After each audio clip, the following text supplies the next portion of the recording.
Thank you for joining us in the Think Tank. I'm Pastor Devin. Hope you're having an amazing day.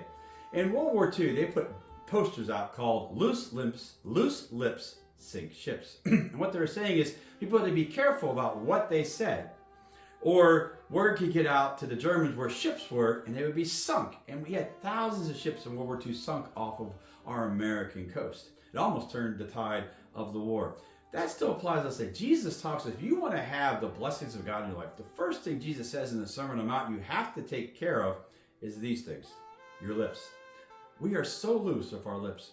He says, first of all, in the Sermon on the Mount, after he gets through the blessings and all these things, he says, the first thing you got to do is be careful what you say. He starts by saying, if you murder, is a bad thing. Yes. But he goes on to say, how you use your mouth, you could murder someone. You can murder someone over and over again. How? By how you talk about them, how you destroy their reputation, how you put them down. Jesus says, he says, if you call your brother Raka, which means saying that they're inferior to you, or calling them a fool or stupid, is in God's eyes the same as murdering that person. Now here's the thing. We do that in our regular everyday conversation. We'll make fun of someone and go, oh, I was just joking.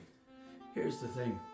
As Christians, Jesus asks us not to do that under any circumstance, including just joking about it, because here's what happens. When we joke about that and we do that, that person might go, yeah, it's a funny joke. But you don't know what's going on in their head. You might be destroying them. Or someone's watching you and going, well, that's how a Christian is? And you might say, well, that's just how the world is. Have you taken a look at the state of our world?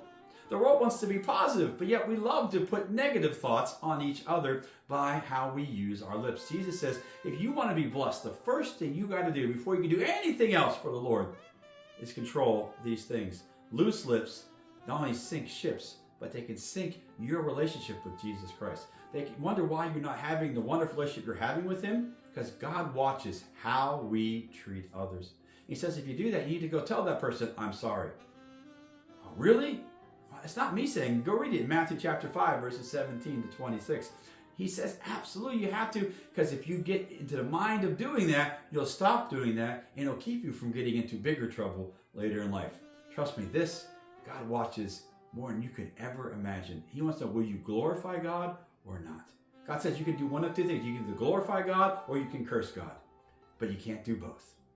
And so if you're glorifying God in worship at church, but you're picking on somebody, even in the fun, God says you can't do both. That means you're doing the negative. And God said, I want that. That takes away the relationship with the Lord.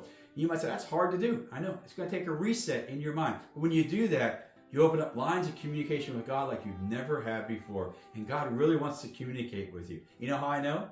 Well, you know, because Jesus loves you. I love you. And you're absolutely awesome.